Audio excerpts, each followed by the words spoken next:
교회를 오랫동안 다닌 사람들에게 구원에 대해서 물어보면 잘 모릅니다. 그냥 받았습니다. 받았는데 어떻게 받았나요? 하면 거기에 대해서 분명하게 대답을 못하는 것. 그것이 참 안타깝습니다. 그래서 지난주에 말씀드린 것처럼 그게 분명하지 않기 때문에 이단에 금방 넘어가 버립니다.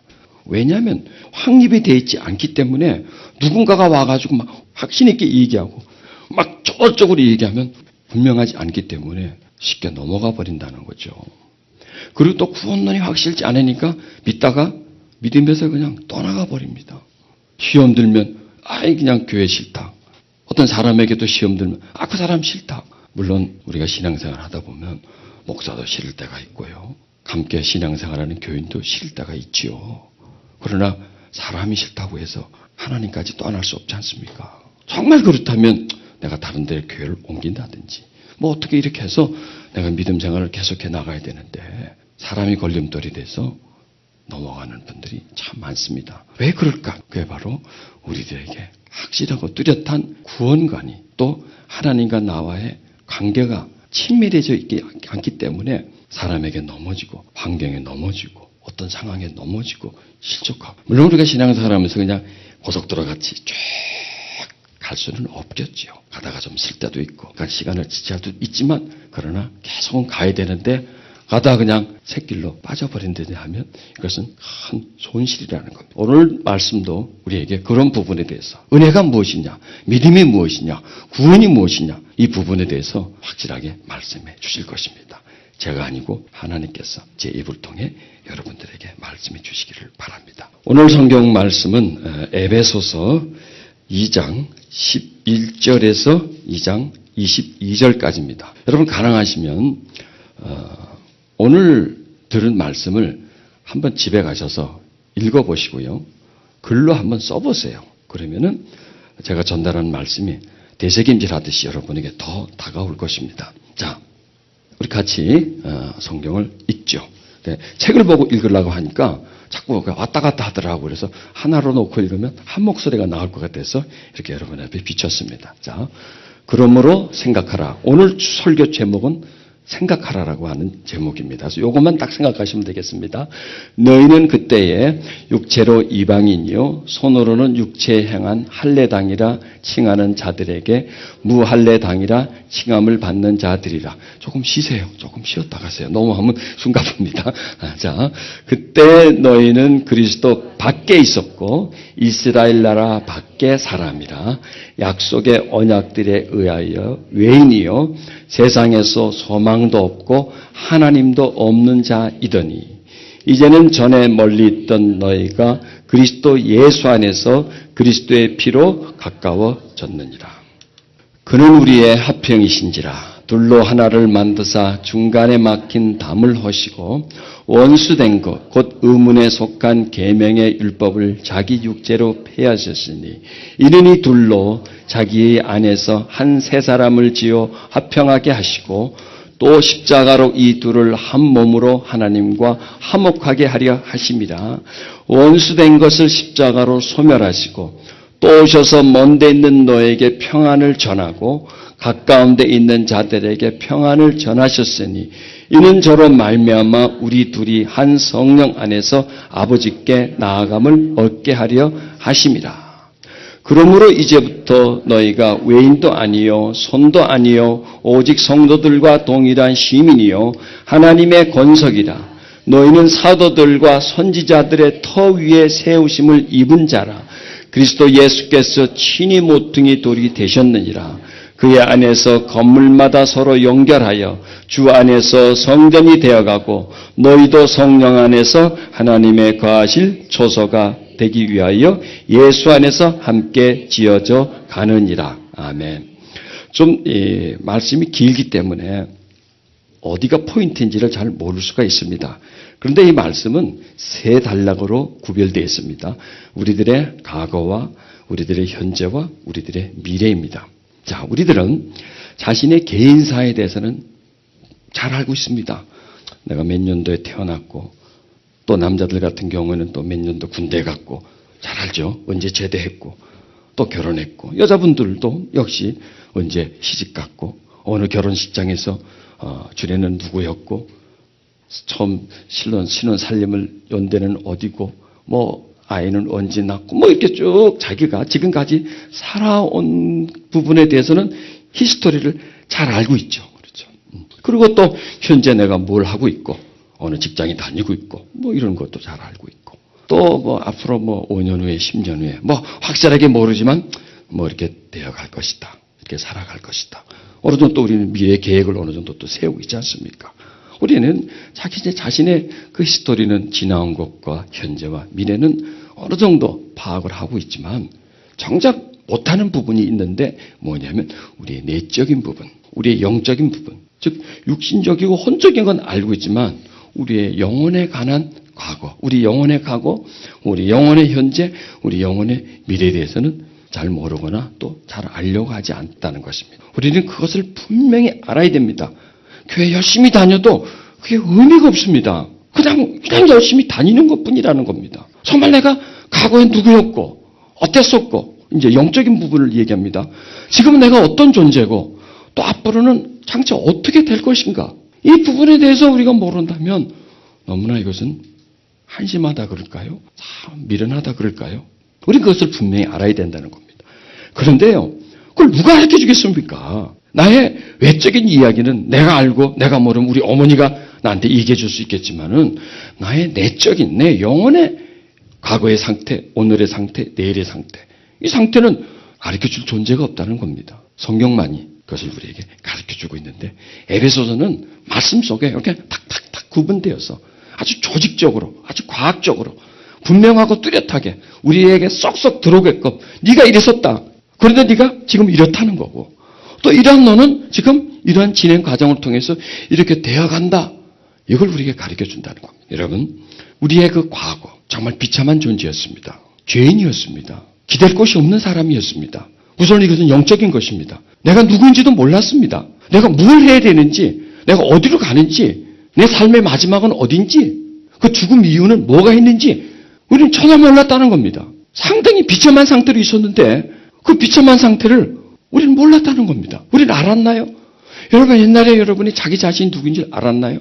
뭐 얼굴에 비춘 나, 이름을 불러주는 나, 어떤 직업을 가지고 있는 나, 그 정도 나는 알지만 내 영혼의 자아는 우리는 아무도 모른다는 겁니다. 그런데 굉장히 비참했다는 겁니다. 한마디로 소망이 없었다는 겁니다. 그래서 성경이 우리에게 말씀해주고 있거든요. 어떻게 말씀해주고 있느냐?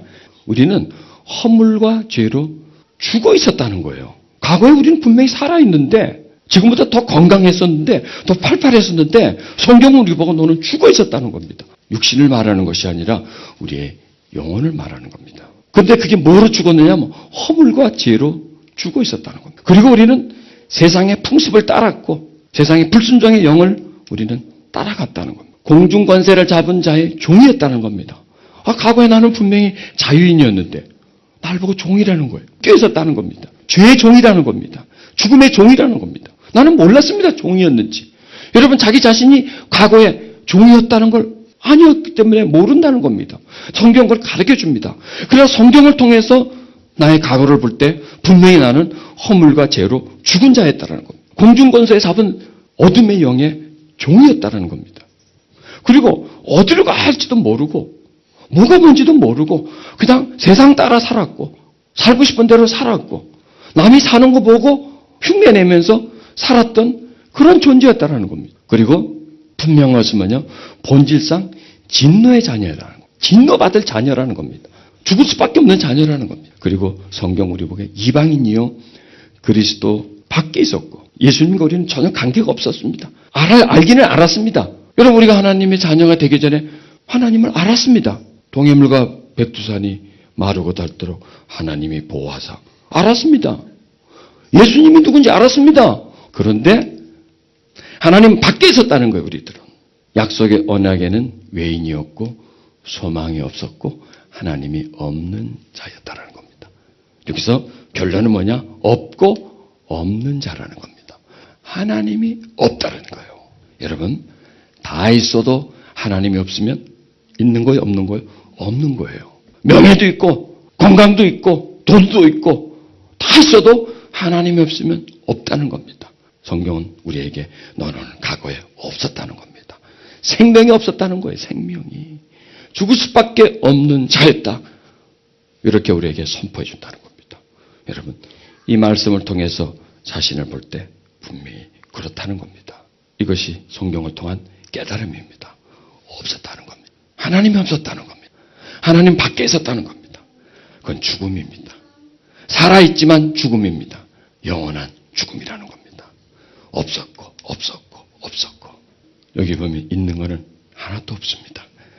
참 여러분, 하나님이 사람을 부를 때는 있는 사람, 똑똑한 사람, 뭐가 채워져 있는 사람, 그런 순으로 부르지 않습니다. 자, 성경 그에 대해서 우리에게 자세히 말씀해 줍니다. 자, 한번 보십시오. 형제들아, 너희를 부르심을 보라. 육체를 따라 지혜로운 자가 많지 아니하고 능한 자가 많지 아니하며 문벌 좋은 자가 많지 않도다. 이렇게 말씀합니다. 이것은 이제 조금 번역을 이렇게 한다면요. 여기서 보면 세속적인 견시에서 볼 때 여러분 중에 지혜로운 사람, 유력한 사람 또는 가문이 좋은 사람이 과연 몇이나 있었습니까? 이렇게 이제 우리에게 질문을 한다는 겁니다. 저도 여러분에게 좀 질문을 한번 해야 되겠습니다. 조금 이제 저와 여러분과 함께 조금 시간이 오래되었으니까 개인 신상 명세서를 좀 파악을 해야 될 것 같습니다. 지금 상태가 어떻는지, 또 재력이 어떤 상태인지, 또 사회적 지위가 어떤지, 가문이 어떻는지를 좀 조사를 해봐야 하는데 여기에 분명히 여러분이 답을 해 주셔야 됩니다. 왜냐하면 성경적 근거로 해서 제가 묻겠습니다. 첫째 뭐냐? 지혜로운 자입니다. 자, 여기서 IQ 140 이상 있으면 있다 그러십시오. 또 머리가 비상하고 똑똑하다. 이거는 어머니가 이 얘기한 거 말고 우리 엄마가 그랬다는 거 말고 이거는 객관적인 입장에서 보는 거. 그다음에 영특함. 그다음에 박사학위 소지자. 있습니까? 저 빼놓고 지금 아무도 없는 것 지금 같은 것 같습니다. 그러니까 지혜로운 자를 부른 게 아니에요, 하나님은요.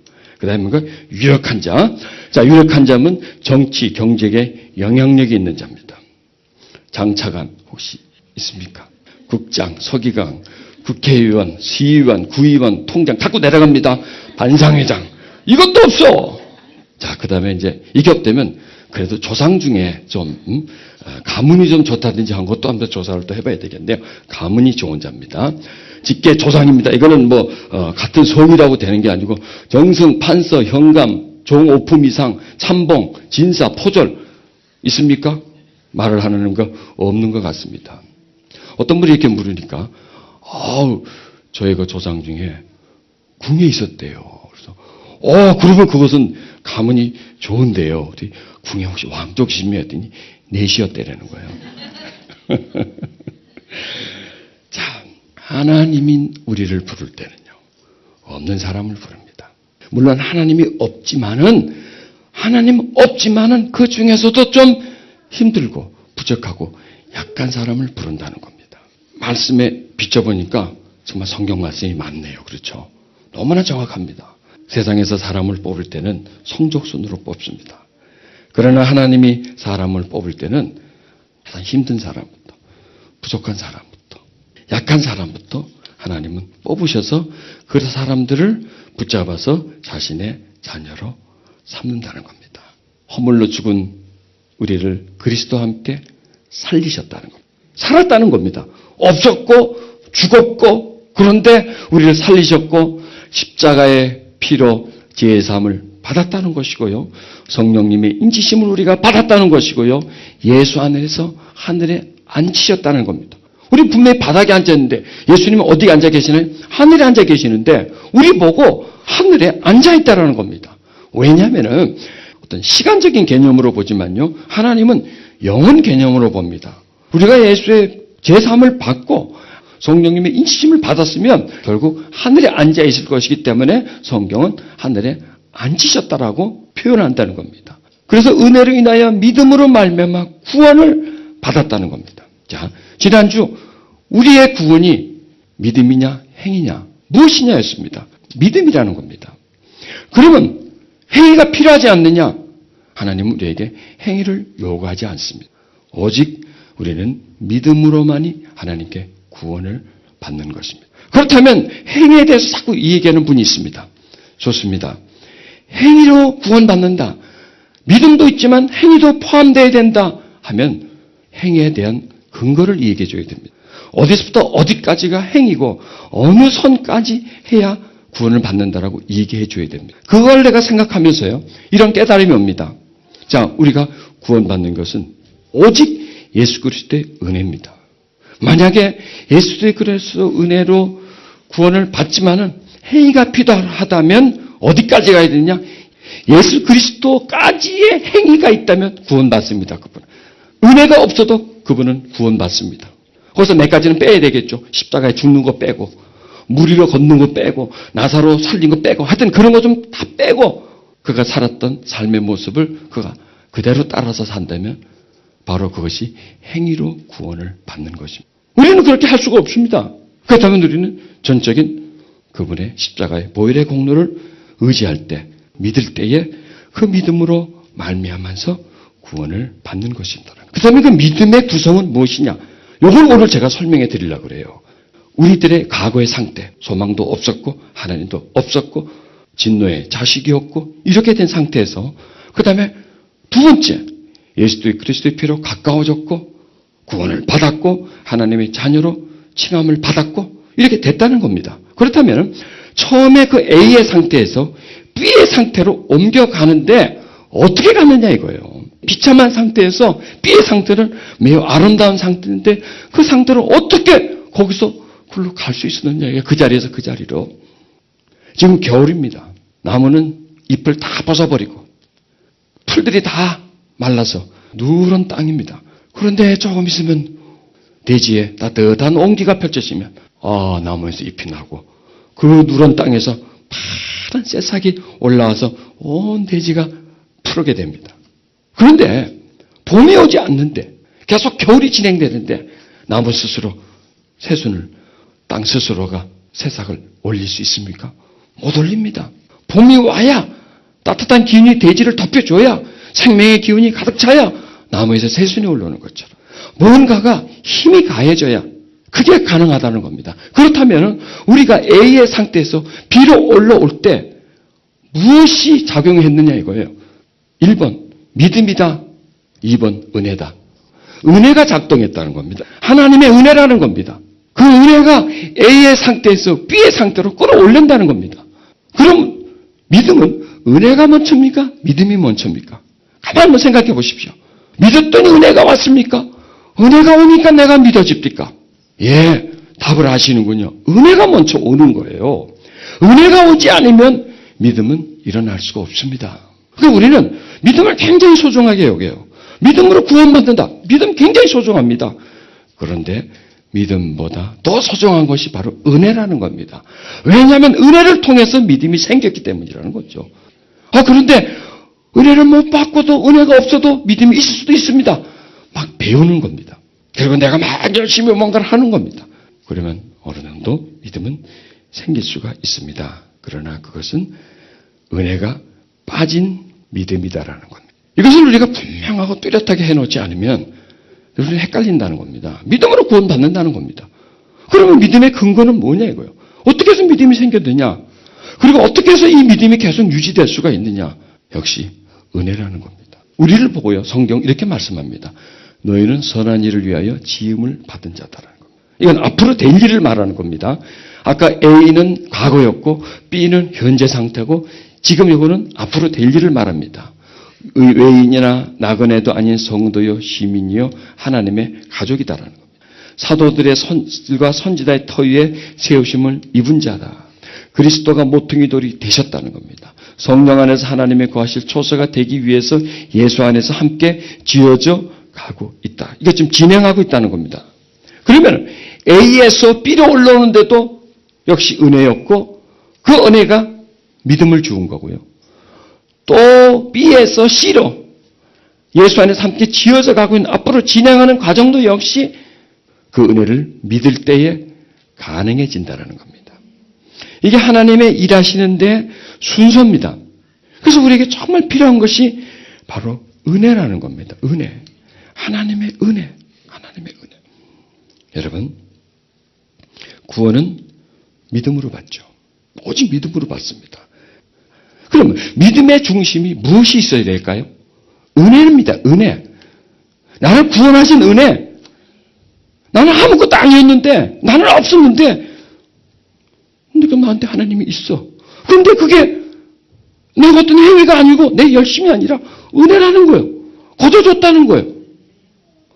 그런 내가 점점 앞으로 살아가. 하나님 나라에 들어가. 그것도 역시 은혜라는 거예요. 그래서 뭘 믿느냐? 하나님의 은혜가 전부라는 것을 믿는 것이 바로 우리들의 믿음이라는 겁니다. 정성도 있어야 되고 지식도 있어야 되고 열심도 물론 있어야 됩니다. 그게 필요 없다는 얘기가 아닙니다. 그러나 중심에는 은혜가 있어야 된다는 겁니다. 여러분 바리새인들이 그랬습니다. 그들은 철저하게 지식 위주였고요. 열정 대단했죠. 대단한 노력가들이었습니다. 그런데 하나님이 제일 싫어했습니다. 왜 그럴까요?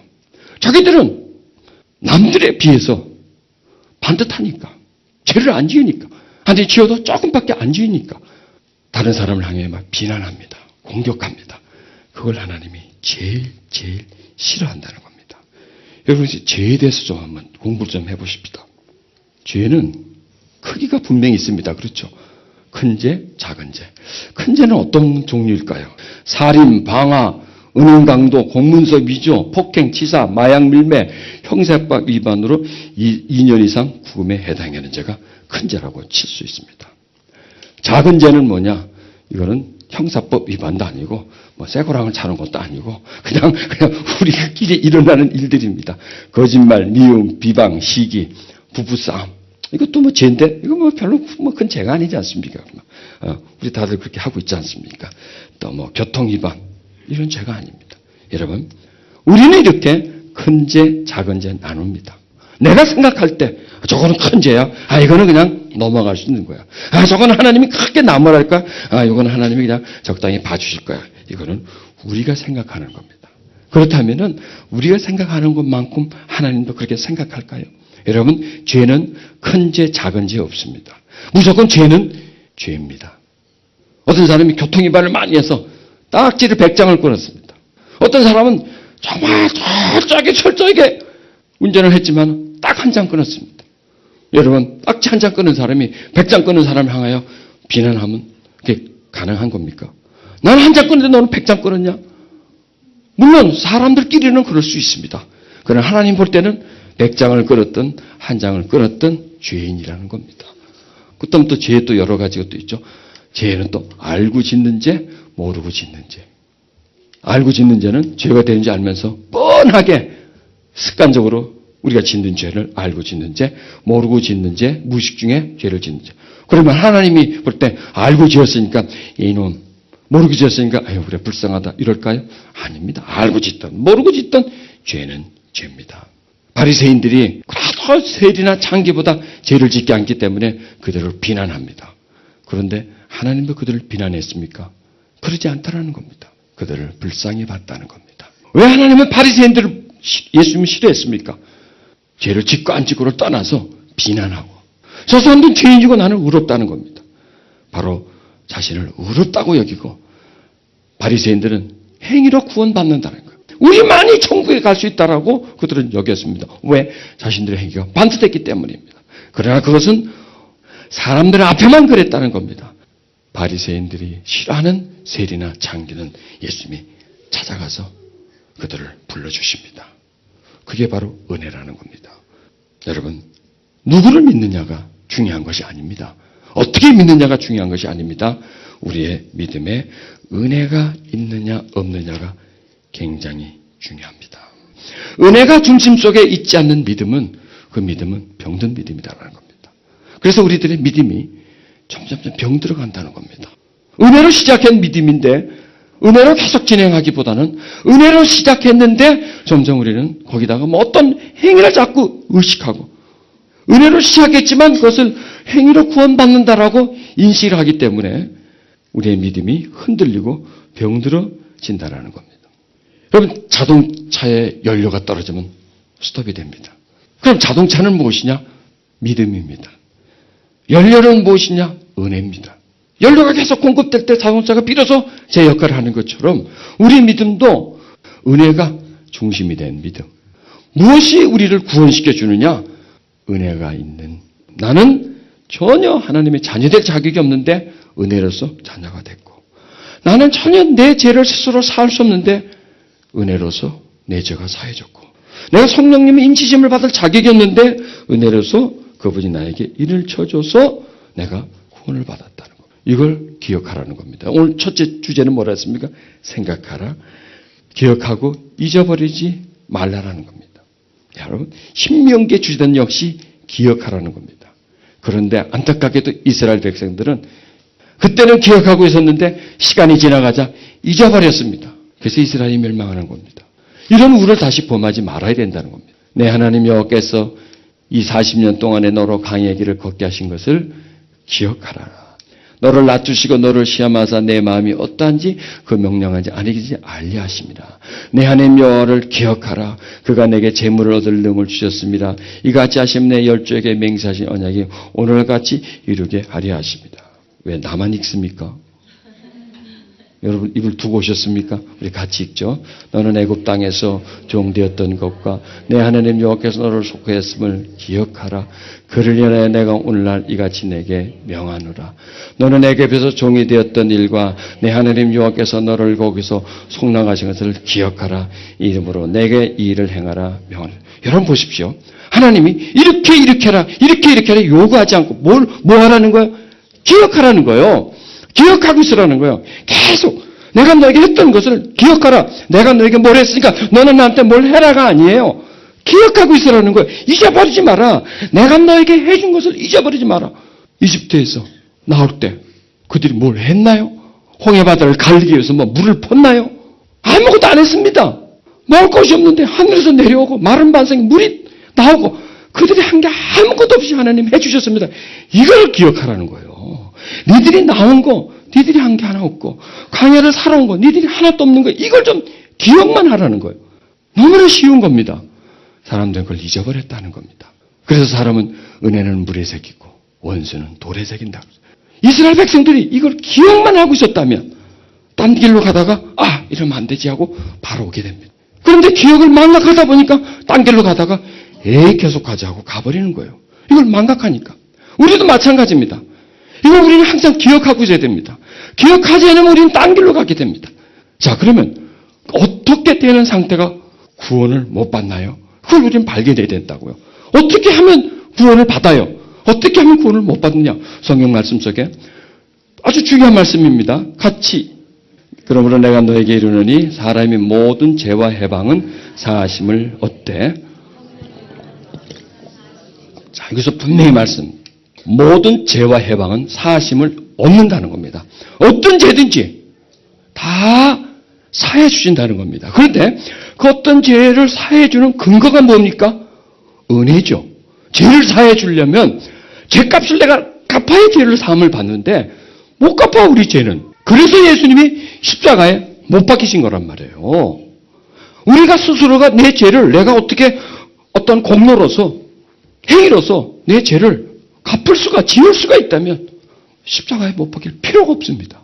성령을 해방하는 것은 사함을 얻지 못한다는 겁니다. 그럼 성령을 해방하는 것이 무엇일까요? 성경에서 우리가 좀 서서히 찾아보자는 말이죠. 히브리서 6장 5절에 같이 읽죠. 예. 자, 하나님의 선한 말씀과 내세의 능력을 맛보고 타락한 자들은 다시 새롭게 하여 회개할 수 없나니 이런 자기가 하나님의 아들을 다시 십자가에 못 박아 현재의 못을 바꿉니다. 자, 여기서 타락한 자들이라는 겁니다. 자, 여기서요. 하나님의 선한 말씀과 내세의 능력을 맛보고 이거는 은혜를 받았고 믿었어요. 믿었어요. 믿었는데 이런 사람들이 어떻게 되냐면 타락하게 되면 다시 새롭게 해서 회개할 수가 없다는 겁니다. 자, 그렇다면 이게 타락이 뭔가? 타락이 뭔가? 네, 이것도 다음에 말씀에서 또 타락의 근거를 설명해 줍니다. 이제 배반하고 떨어져 나간다면 그것은 하나님의 아들을 다시 제 손으로 십자가에 못 박아 욕을 보이는 셈이니 그대에게는 다시 회개하고 새 사람이 될 가능성이 없다는 겁니다. 자, 여기서 배반하고 떨어져 나간다 그랬습니다. 어떤 죄든지 다 사함을 받는데 배반하고 떨어져 나간 사람은 사함을 못 받는다는 겁니다. 자, 그러면 왜 사람들이 떨어져 나갈까요? 믿는데, 내가 지금 믿고 있는데, 교회 열심히 다니고 있는데, 열심히도 있는데 떨어져 나간 사람이 있습니까? 없습니까? 자, 그게 적습니까? 많습니까? 많아요. 너무나 많아요. 떨어져 나간 사람들이. 왜 믿는데 떨어져 나갈까요? 뭐가 없으면 믿어도 떨어져 나갑니다. 뭐가 은혜가 없으면 떨어져 나갑니다. 이게 중요하다는 겁니다. 자동차가 기름이 없으면 아무리 비싼 차라도 그 차는 가다가 섭니다. 이 방에 지금 전원이 공급되지 않으면 모든 시스템이 서버리게 됩니다. 아무리 눌러도 불은 안 들어옵니다. 공급이 끊어지면. 은혜가 떨어지면 믿음은 스톱하게 되어 있습니다. 스톱하면 탈락하게 되어 있습니다. 그럼 그 은혜가 뭐냐고요? 은혜가 바로 나를 자녀 삼으신 것. 자, 자녀 삼을 자격이 있었습니까? 어디를 봐도 없었습니다. 근데 나를 자녀로 삼았습니다. 자, 내 죄를 사함받을 자격이 있었습니까? 어디를 봐도 없습니다. 그러나 죄를 사해 주셨습니다. 몇 퍼센트 은혜입니까? 100%입니다. 만약에 거기 1%만 해도 행위가 들어간다면 은혜가 아닙니다. 내 공로가 싹 빠졌을 때 그걸 은혜라고 말할 수가 있습니다. 지난주 내게는 말씀드렸지 않습니까? 저는 분명히 하나님의 아들이라는 것을 100% 믿습니다. 정말 내 죄가 십자가에 못 박혀서 돌아가신 예수 그리스도 때문에 내 죄가 사했음을 나는 믿습니다. 100% 믿습니다. 그런데 만약에 행위로 내가 구원을 받는다면 나는 100% 지옥 갑니다. 100% 지옥 갑니다. 자신이 없습니다. 여러분은 어떻습니까? 여러분은 만약에 행위로 천국을 갈 수 있다라면 갈 수 있습니까? 여러분에게 묻습니다. 여러분이 하나님의 자녀가 된 게 여러분이 의로웠습니까? 조상을 잘 만나서 그렇습니까? 뭐 똑똑해서 그렇습니까? 아닙니다. 100% 은혜예요. 자, 여러분이 십자가에 못 박혀 돌아가신 예수 그리스도에 의해서 죄 사함을 받았다면 몇 퍼센트입니까? 100%라는 거예요. 거기에 내가 한 게 하나도 없고 오직 그분이 해주신 거예요. 철저하게 완벽하게 그분의 100% 은혜라는 겁니다. 여러분, 이 은혜가 떨어지지 않으면 우리 믿음은 언제나 불탑니다. 여러분. 그런데 이게 식어지면, 이 은혜의 공급이 떨어지면 내 믿음이 지식에 있습니다. 내 열심, 어느 교회 다니는 거, 거기서 받는 어떤 직분, 여기에 믿음이 또 껍데기가 자리 잡은 거죠. 알맹이 다 싹싹 빼버리는 거예요. 알맹이가 공급돼줘야 되는데 지식이 공급되면, 내 말씀드렸지 않습니까? 지식이 있어야 됩니다. 내 열심도 있어야 됩니다. 내 공로도 어느 정도 있어야 됩니다. 그러나 그것은 변두리예요. 그건 하나의 부속이에요. 엔진은 바로 은혜라는 거예요. 그것을 움직이게 해주는 것은 은혜라는 거예요. 그래서 우리 믿음에는 계속해서 은혜가 공급해줘야 됩니다. 그럼 우리는 어디 가서 은혜를 받습니까? 이런 모임에서 은혜를 받는 겁니다. 은혜 때문에 예배가 존재합니다. 은혜 받기 위해서 예배가 존재하는 겁니다. 왜? 그래야 믿음이 계속 유지될 것 아니에요? 왜 차를 끌고 주유소를 갑니까? 뻔하잖아요. 기름 넣으려고 가지 않습니까? 아무리 바빠도 가서 주유소에서 기름을 넣어야 됩니다. 왜? 안 넣으면 가다 서요. 우리 믿음도 마찬가지입니다. 계속해서 공급받아야 됩니다. 그게 뭘까요? 그게 은혜라는 겁니다. 우리가 그냥 믿음만 있다면 구원을 받는다. 그러나 반드시 그 믿음에는 은혜가 생명처럼, 심장처럼 거기서 계속 불을 밝혀줘야 됩니다.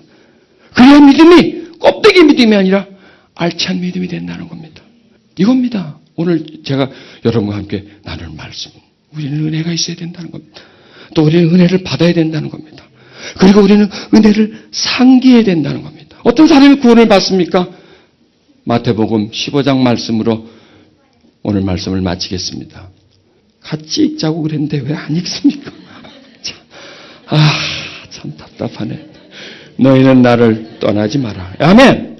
떠나지를 말아야 되는 겁니다. 근데 어떻게 하면 안 떠날 수 있을까요? 은혜가 있으면 안 떠납니다. 은혜가 있으면 안 떠납니다. 나도 너희를 떠나지 않겠다. 포도나무에 붙어있지 않는 가지가 스스로 열매를 맺을 수 없는 것처럼 너희도 나에게 붙어있지 않으면 열매를 맺지 못할 것이다. 나는 포도나무요 너희는 가지다. 누구든지 나에게서 떠나지 않고 내가 그와 함께 있으면 그는 많은 열매를 맺는다. 나를 떠나서는 너희가 아무것도 할 수 없다. 나를 떠난 사람은 잘려나간 가지처럼 밖에 벼러져 말라버린다. 그러면 사람들이 이런 가지를 모아다가 불에 던져 태워버린다. 주님이 말씀하십니다. 나를 떠나지 말라라는 겁니다. 힘들어도 나를 떠나지 말라. 고난이 와도 나를 떠나지 말라. 시험이 와도 나를 떠나지 말라. 이렇게 말씀하십니다. 그런데 어떻게 우리가 그분을 안 떠날 수 있습니까? 네, 많은 사람이 떠났습니다. 유다도 떠났습니다. 베드로로 잠깐 떠났다가 다시 돌아왔습니다. 주님은 우리가 떠나기를 원치 않습니다. 그런데 사람이 떠납니다. 왜 그럴까요? 믿음이 없어서 떠날까요? 아닙니다. 믿음은 있습니다. 분명히 믿음은 있습니다. 그 믿음에 무엇이 빠졌기 때문에 은혜가 메말라버리기 때문입니다. 은혜가 메말라버리면 믿음도 쫄아져 버립니다. 그러나 은혜가 계속 공급된다면 믿음은 계속 꽃피듯이 피어납니다. 다시 묻습니다. 어떻게 자녀가 되었습니까? 여러분이 어떻게 제사함을 받았습니까? 여러분이 어떻게 천국을 들어갑니까? 전부 다 은혜입니다. 그분의 은혜가 없으면 우리는 못 들어갑니다. 아무리 의로워도 못 들어갑니다. 그분의 은혜라면 아무리 세리와 같고 장기와 같아도 들어갑니다. 왜? 그분의 은혜가 있기 때문입니다. 여러분 눈을 감으십시오. 눈을 감고 그분의 은혜를 다시 한번 상기하십시오.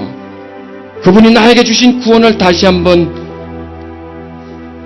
기억하십시오. 생각하면 다시 그 은혜가 올라옵니다. 여러분 과거에 어떤 분이었습니까? 하나님을 모르고 살아가던 그 시절이 얼마나 처참했는지. 하나님이 없는 사람은 세상에서 가장 불쌍한 사람입니다. 우리는 돈 없는 사람, 백 없는 사람, 못 배운 사람을 불쌍하다고 여깁니다. 그러나 아닙니다. 하나님 없는 사람이 가장 불쌍한 사람입니다. 우리는 불쌍한 사람이었습니다. 우리 스스로 그 지경에서 나올 수가 없었습니다. 그러나 그분이 우리를 찾아오셨습니다. 여러분이 찾아갔습니까? 그분이 찾아왔습니까? 내가 하나님에게 손을 내밀며 도와달라고 했습니까? 하나님이 우리에게 먼저 손을 내밀었습니다. 그분이 우리를 찾아오셨고 손을 내밀으셨고 우리를 자녀 삼으셨습니다. 그리고 우리의 죄를 사해 주셨습니다. 그런데 그 죄 사함이 하나님의 아들의 피 흘림 때문이라는 겁니다. 어제의 내가 오늘의 내가 되고 오늘의 내가 내일의 내가 되는 것은 모든 것이 은혜입니다. 100% 은혜입니다. 그런 은혜가 우리 믿음을, 우리 마음을 붙잡아 줄 때 우리는 그 은혜로 말미암아 믿어서 구원을 받는 것입니다. 나 같은 죄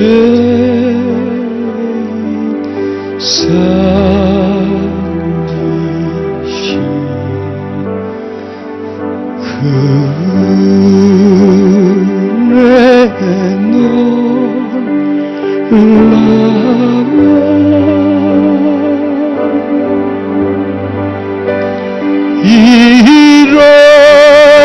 잃었던 생명 찾아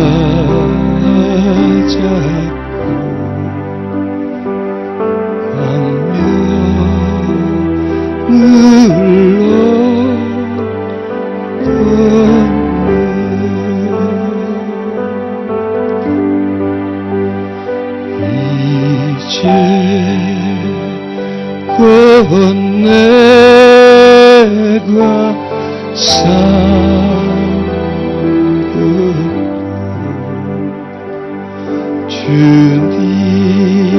주님의 은혜라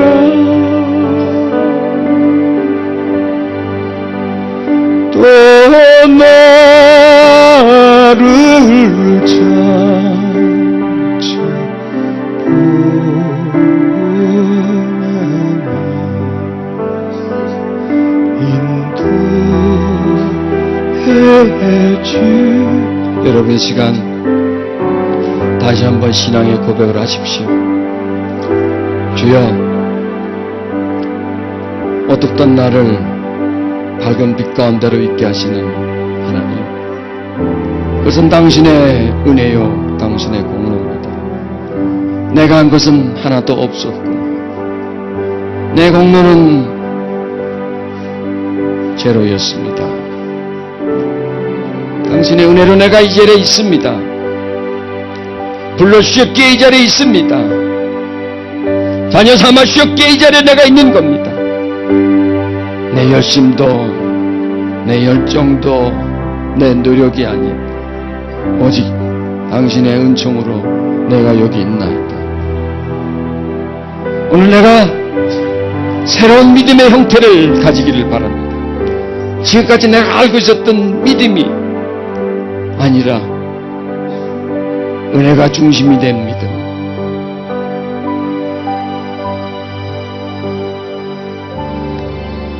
그런 믿음으로 오늘 내가 다시 태어나고 싶습니다. 하나님과 포도나무와 가지처럼 친밀한 관계로 태어나고 떨어지지 않고 늘 붙어있는 관계로 다시 태어나고 싶습니다.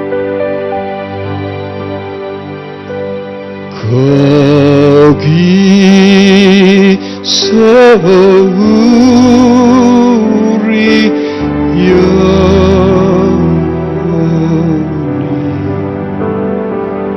주님 내 은혜로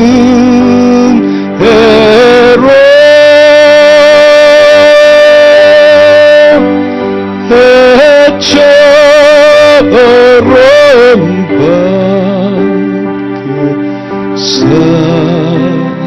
살면서 주 찬양하리라.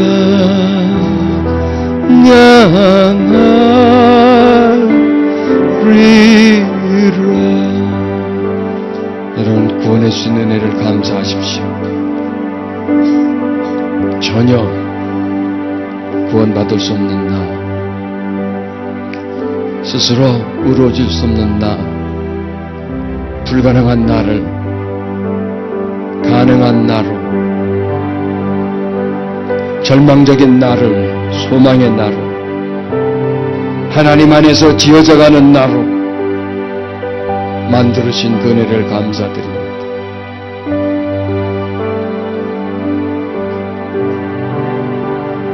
지식이 믿음을 끌고 가는 것이 아니라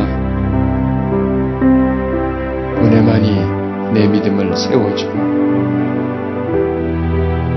그 은혜를 믿는 믿음만이 구원을 받는다는 사실을 말씀을 통해서 깨닫게 해주셨습니다. 주여, 은혜가 식어져 믿음도 따라 식어져서 하나님을 멀리하는 그런 심령이 되지 않고 언제나 믿음이 타는 불처럼 내 안에서 활발 타올라 늘 붙어있는 나, 함께 살아가는 내가 되도록 해주시옵소서. 이 시간을 통성으로 한 짧게 그런 고백의 기도를 하십시다. 할렐루야. 사랑의 하나님, 그 뜻 안에 살게 해주소서. 그 새로운 창조 속에서 살게 해주시옵소서. 은혜까지 살아서 구원받은 믿음, 은혜가 중심이 된 믿음으로 살게 해주시옵소서. 우리 시간에 얘기하십시다. 주여, 내가 믿음이 있었지만 지식에 근거했습니다. 믿음이 있었지만 내 열심에 근거했습니다. 교회가만 다니면 그것이 믿음인 줄 알았습니다. 은혜가 없어도 믿음이 있다면 믿음인 줄 알았습니다. 은혜가 없어도 생각으로만 믿고 있으면 믿는 줄 알았습니다. 그러나 은혜 없는 믿음은 뚱뚱 믿음인 것을 알게 됩니다. 내게 은혜 주시옵소서. 그리스도의 은혜가 내게 있게 해주시옵소서. 그 십자가에 못 박힘이 진정 나 때문에 죽으셨다는 사실을 믿으며 감격하게 해주시고, 정말 내가 하나님의 자녀가 되었다는 그 확신이 그 은혜가 내 마음속에 있게 해주시옵소서. 라라라라 라라라라 라라라라. 할렐루야. 여러분 두 손을 가슴에 얹으십시오. 은혜가 그 가슴 속에 있어야 합니다. 주여, 지금 손 얹은 그곳에 하나님의 평화가 있게 해주시고 그 마음에 하나님의 위로가 있게 해주시옵소서. 우리와 하나님이 붙어있는 것이 바로 마음입니다. 그 마음이 하나님을 사랑하게 해주시고 그 마음에서 깊은 은혜가 있게 해주시고 평강이 있게 해주시고 성령님이 임해주시옵소서. 충만함으로 임해주시옵소서. 예수 이름으로 지식에 근거한 믿음은 떠나갈지어다. 자기 의지와 열심에 의지한 믿음은 떠나갈지어다. 세상이 인정한 믿음은 떠나갈지어다. 은혜가 있는 믿음만이 그 속에 존재할지어다. 은혜가 있는 믿음만이 그 마음에서 하나님을 떠나지 않게 만듭니다. 여러분, 이 시대는 무서운 시대입니다. 막 떨어져가는 시대입니다. 믿는 자들이 떨어져가는 시대입니다. 믿는 자들이 낙엽처럼 떨어져가는 시대입니다. 지식이 없어서 떨어집니까? 자기 열심이 없어서 떨어집니까? 아닙니다. 교회가 멀어서 떨어집니까? 절대 그렇지 않습니다. 은혜가 떨어집니다. 세상은 우리 가슴에 은혜를 식어버리게 만듭니다. 그리고 대신 우리의 머릿속에다가는 지식을 갖다 집어넣습니다. 여러분, 이 시대가 은혜가 식어지는 시대입니다. 은혜가 식어지면 믿음이 있다고 하지만 믿음은 서서히 무너집니다. 그런데 그 믿음 무너지는 걸 모릅니다. 사람들은 나중에는 무너져 버리면 세울 수도 없습니다. 은혜가 점점 빠져나가는 이 시대, 주여, 우리가 그 은혜 속에 살고 싶습니다. 그 감동과 감화 속에 살고 싶습니다. 십자가의 공로 속에 살고 싶습니다. 주여, 그 은혜를 회복시켜 주시옵소서. 첫사랑의 은혜, 첫사랑의 은혜를 회복시켜 주시옵소서. 너희가 첫사랑을 버렸느냐라고 말씀합니다. 바로 은혜를 버렸다고 하는 겁니다. 은혜를 버리고 지식을 가졌노라고 말씀합니다. 지식은 우리를 교만하게 합니다. 은혜를 다시 회복하라고 말씀합니다. 은혜를 근거한 믿음, 오직 은혜라고 믿는 믿음, 그 믿음만이 우리를 구원해 주십니다. 주여, 그러기를 원합니다. 이 시간 내 마음이 하나님께로 돌아오기를 원합니다. 세상에 가 있던 내 마음이 주님께로 다시 돌아오기를 원합니다.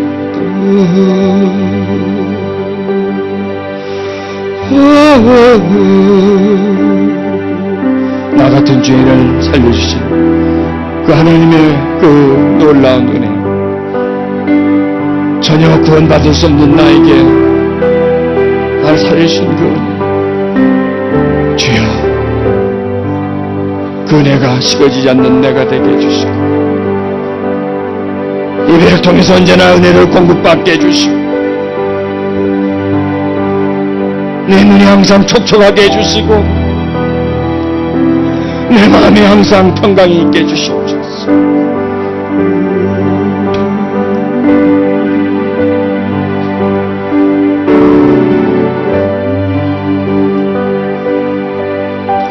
찬양합니다. 이제껏 내가 산 것, 이제껏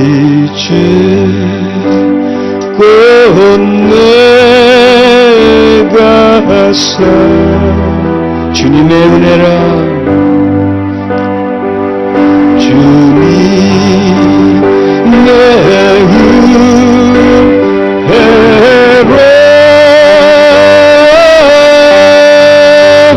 또 나를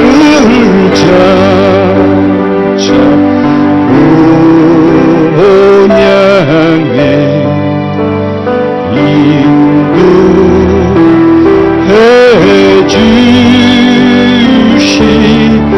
죄악에서 건지시 큰 죄악에서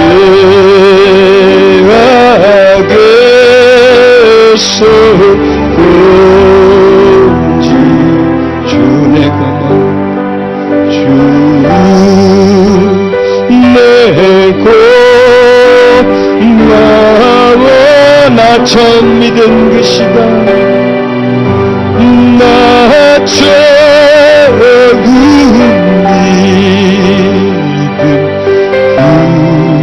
그 시간 귀하고 귀한 거기서 우리 영혼이 거기 지금은 우리가 땅에 있지만 그 언젠가는 우리는 하늘나라에 있을 겁니다. 오늘 우리는 그 하늘나라에서 네 은혜로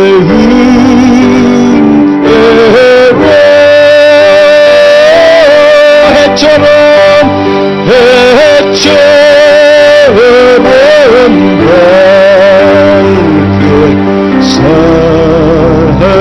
살면서 주차